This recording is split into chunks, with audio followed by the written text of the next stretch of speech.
મિત્રો, ભોળા કાતિયાળ સનાળી ગામનો કાઠી હતો. ઈશ્વરે એને ગડપણમાં દુઃખના દિવસો દેખાડ્યા. ખાવા અન્ન રહ્યું નહીં. એક તલવારને બગલમાં દાબીને ભોળો કાતિયાળ દુનિયામાં ચાલી નીકળ્યો. ચાલતા ચાલતા ગીરની અંદર ડુંગરે મઢેલા ચાચઈ નામે ગામમાં આવી પહોંચ્યો. ચાચઈમાં આપો માણસિયાવાળો રાજ કરતા હતા. ડેલી ઉપર દરબાર બેઠેલા છે. એકબીજાએ રામ રામ કર્યા. દરબારે નામ ઠામ પૂછ્યા. કાતિયાળે પોતાની કથા કહી સંભળાવી. આમ કયા સુધી આપા? દરબારે સવાલ પૂછ્યો. શેર બાજરી માટે ત્યાં કાઠીએ ઉતરવાળ્યો. ત્યારે અહીં રહેશો? ભલે શું કામ કરશો? તમે કહેશો તે બહુ સારું. આપણી ભેંસો ચારો અને મોજ કરો. બીજા દિવસથી ભોળો કાતિયાળ ભેંસો ચારવા લાગ્યા. પાછલી રાત્રે ઉઠીને પહર ચારવા જાય. સવારે આવીને શિરામણ કરે. વળી પાછા ઢોર તે સીમમાંથી દી આથમીએ વળે. બહુ બોલવું ચાલવું એને ગમતું નથી. માણસોમાં ઉઠવા બેસવાનો એને શોખ નથી. એક વખત મધરાતનો સમય છે. ટમટમ ધીરો વરસાદ વરસી રહ્યો છે. ભોળો કાતિયાળ એક ઢાળિયામાં સૂતેલા છે. એ વખતે ઘોડાની અંદર કંઈક સાચાર થયો. અંધારમાં કાતિયાળ ત્યાં જઈને છાના મના ઊભા રહ્યા. કાન માંડીને સાંભળે ત્યાં તો બહારથી કોઈ ભીતમાં ખોદતું હોય એવું લાગ્યું. પોતાની તલવાર હાથમાં ઝાલીને કાતિયાળ ચૂપચાપ ત્યાં લપાઈ ઊભા. થોડી વારે ભીતમાં બાકોરું પડ્યું. બાકોરામાંથી એક આદમી બહાર આવ્યો. કાતિયાળની તલવારને એક જ ઝાટકે એ ચોર હોય કરીને પડ્યો. અંદર એ અવાજ થયો એટલે બહાર ઊભેલા બીજા 3 જુવાનો ભાગ્યા. કાતિયાળ તો ત્યાં ને ત્યાં જ ઊભા રહ્યા. થોડી વારે 3 જણ પાછા વળીને ઊભા. કાતિયાળે કળા કરી કોઈ દર્દીના જેવો અવાજ કાઢીને બાકોરા પાસે બેસી બોલ્યો. અરર, ભલા માણસ, ભાગી જાવ છો ને? મને ઘોડીએ પાટું મારી તે કળ ચડી ગઈ છે. એક જણ તો અંદર આવો. ચોર સમજ્યા કે એ અવાજ તો ઘોડીની પાટુનો થયેલો એટલે બીજો આદમી અંદર દાખલ થયો. એને પણ કાતિયાળની તલવારે એક ઘાયે જ પૂરો કર્યો. પછી તો બહાર ઊભેલા 2 જણા ભાગ્યા. કાતિયાળ બહાર નીકળ્યો. બેઉ ભાગનારની પાછળ દોડ મૂકી. એકને પૂરો કર્યો. બીજો હાથમાં આવ્યો નહીં એટલે તલવારને પીછીથી પકડીને કાતિયાળે છૂટો ઘા કર્યો. એ ઘા ચોથા ચોરની કેડમાં આવ્યો અને એ પણ જમીન ધસ્ત થયો. 4ના મરદા ઉપાડીને કાતિયાળે તબેલામાં ઢગલો કર્યો. પેલી પીછીથી પકડેલી તલવાર છૂટતાની સાથે સાથે કાતિયાળના હાથના આંગળા પણ કાપતી ગયેલી. એ વાતનું એને પાછળથી ઓસાણ આવ્યું. પીડા થવા માંડી. હાથને પાટો બાંધીને કાતિયાળ તો પાછા સૂઈ ગયા અને ટાણું થયું ત્યારે બહાર ચાલી નીકળ્યા. સવાર થયું. આપો માણસિયાવાળો તબેલામાં ઘોડાઓની ખબર કાઢવા આવ્યા. જુએ ત્યાં તો 4 માણસોના મરદા. આ પરાક્રમ કોણે કર્યું? એ પૂછપરછ ચાલી. એક કાઠી હસીને બોલ્યો. એ તો તમારે પ્રતાપે દરબાર એમાં શું મોટું કામ કરી નાખ્યું છે? દરબાર સમજી ગયા કે આ ભાઈ ખોટું માન ખાટવા આવ્યા છે. મર્મમાં દરબાર બોલ્યા. ઓહો, એમ? આ તમારા પરાક્રમ? બા કાઠી બોલ્યો. અરે દરબાર, એમાં કૂતરા મારવામાં તે મેં શું મોટું પરાક્રમ કરી નાખ્યું છે? દરબાર કહે. વાહ વાહ, શાબાશ, ભારે કામ કર્યું. સવારમાં ભોળો કાતિયાળ પહર ચારીને પાછા વળ્યા.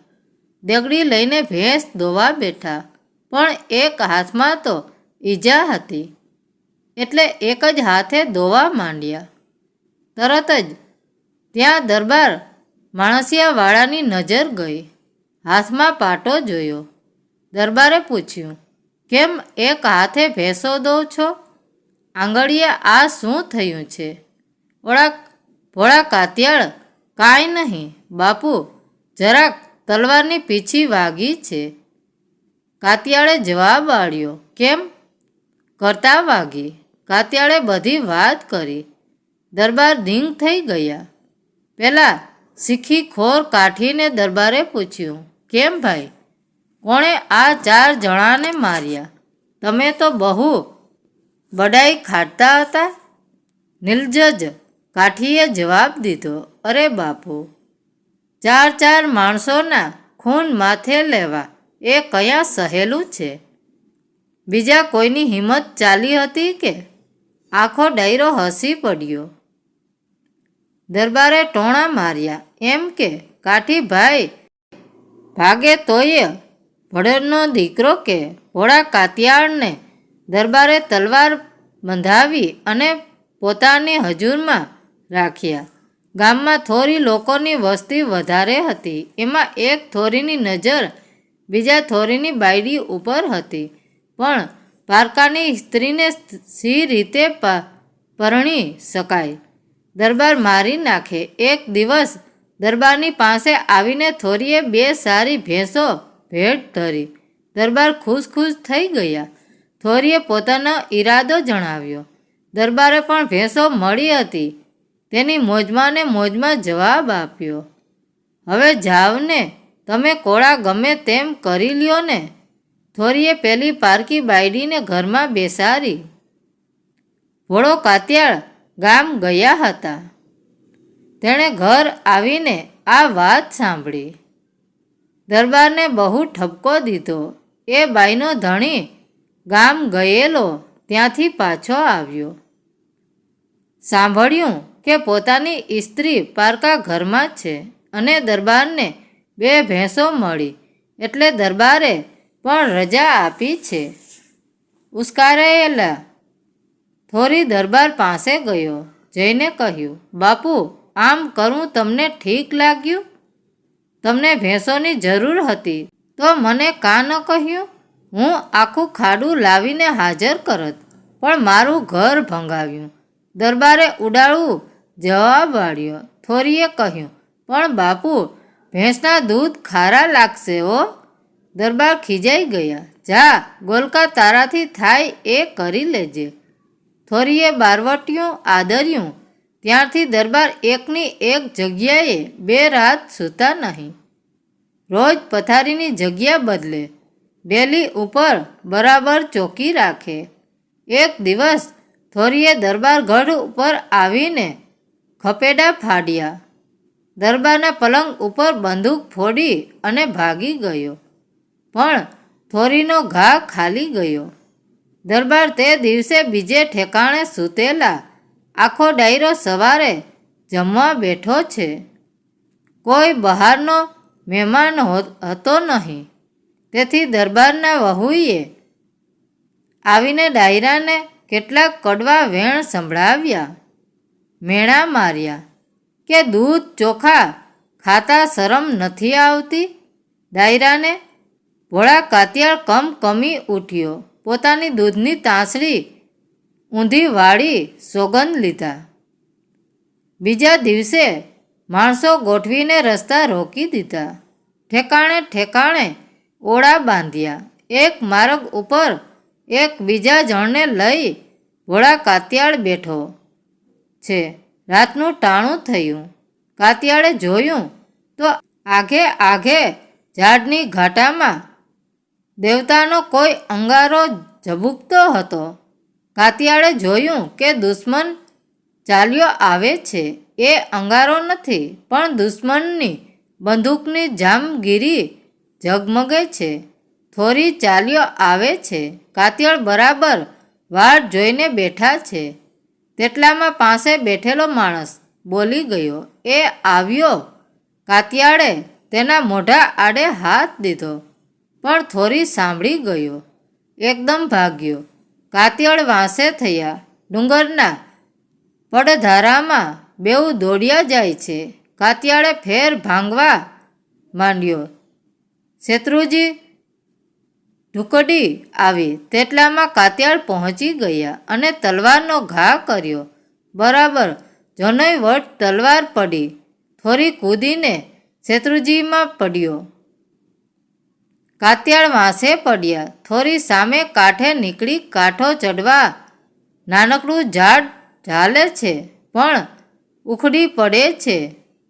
દોડતો દોડતો થોરી પાણીમાં કાતિયાળના પગ પાસે આવી પડે છે. કાતિયાળે તલવાર ઉપાડી કે ચોરીએ બૂમ પાડી, કાકા હવે ઘા કરશોમાં, તમારો એક ઘા બસ છે. સિંહનો પંજો પડી ચૂક્યો છે. કાતિયાળે તેને બાંધી લીધો. થોરીની છાતીમાંથી લોહીનો ધોધ વહેતો હતો. પોતાનો ફેટો ફાડીને કાતિયાળે એનો જખમ ઉપર જોરથી બાંધી દીધો. ડેલીએ દરબાર બેઠા હતા. ત્યાં થોરી આવીને હોકો માગીને પીવા લાગ્યો.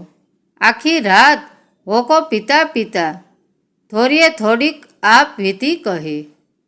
બાપુ, એક ગામમાં મેં એક ચારણના ઘરમાં ખાતર પાડ્યું. ચારણી ભર નિંદ્રામાં સુખે સૂતેલા રૂપાળીએ અધરાત હતી. થોડોક ખડભડાટ થયો એટલે ચારણ જાગી ઉઠ્યો અને હું તરત સામે એક ઘોડી બાંધી હતી. તેની પાછળ સંતાણો ઘોડી ફરકડા બોલાવતી હતી એટલે ચારણ સમજ્યો કે કંઈ સર્પ જેવું જાનવર હશે. ઘોડીને બુચકારતો ચારણ પડખે આવ્યો. મારા મનમાં થયું કે ચારણ મને છેતરીને પકડી લેવા આવે છે. હું દોડીને ચારણને બાજી પડ્યો અને એના પેટમાં મેં મારો છરો ઉતારી દીધો. હું ભાગીને ઓલિયા બાકોરામાંથી બહાર નીકળવા જાઉં ત્યાં તો જાગી ઉઠેલી ચારણીએ દોડીને મારા પગ પકડી રાખ્યા. મેં પાછા વળીને બાઈને ઘાયલ કરી. હું તો ભાગી છૂટ્યો. પછી ચારણી પડદે પડ્યા. બાઈ તો બીજે દિવસે ગુજરી ગઈ. ચારણને કોઈએ એ વાતના ખબર દીધા નહોતા. પડે ચારણ પૂછ્યા કરે કે ચારણીએ ને કેમ છે, એ કયાં છે? એને જવાબ મળે કે ઠીક છે. એક દિવસ ચારણનો ભાણેજ ખબર કાઢવા આવ્યો. કોઈ પાસે નહોતું. ભાણેજે મામીનો ખરખરો કર્યો. ચારણે વાત જાણી લીધી. અરે રે, એને ને મારે આટલું બધું છેટું પડી ગયું. એક કહેતા તો એનો ઘા ઉઘડી ગયો. ચારણ પણ ચારણીની પાછળ ગયો. કાકા, મારા એ પાપ મને નડ્યા. હું અધર્મનું વેર લેવા ચડ્યો, પણ મેં અધર્મ કર્યો. મારું મોત તો કૂતરા જેવું થવું જોઈએ, પણ ઠીક થયું કે હું તમારા હાથે મરું છું. કાતિયાળે દિલાસો દીધો. તારી ઉપર પણ કાંઈ ઓછી નથી વીતી, પણ હવે એ બધું વિસરી જા ભાઈ. સવાર થતું આવતું હતું. થોરી દરબારને કહે, બાપુ રામ રામ એમ બોલીને ફેટાનો પાટો છોડી નાખ્યો અને તાત્કાળ પ્રાણ છોડ્યા. આપા માણી શિયાવાળાએ કાતિયાળને આંબા ગાલોડ નામનું ગામડું ઇનામમાં આપ્યું. થોડે મહિને દરબાર માણીએ શિયા વાળા ફરી વાર પરણ્યા. હાથ ગજણાનો સમય આવ્યો. ભોળા કાતિયાળે આવી હાથ ગજણામાં થોડી ભેંસો આપવા માંડી. દરબારે મોં ફેરવ્યું. કાતિયાળે પોતાની ઘોડી દેવા માંડી. દરબારે મોં ફેરવેલું જ રાખ્યું. કાતિયાળના મનમાં વહેમ આવ્યો. હા, દરબારને પાછો પોતાના દીધેલ ગામનો લોભ થયો છે. લ્યો બાપુ, હાથ કાઢો. આંબા ગાલોડા પાછું આપું છું. ભોળા કાતિયાળ કાઠીના દીકરા છો એ ભૂલશોમાં.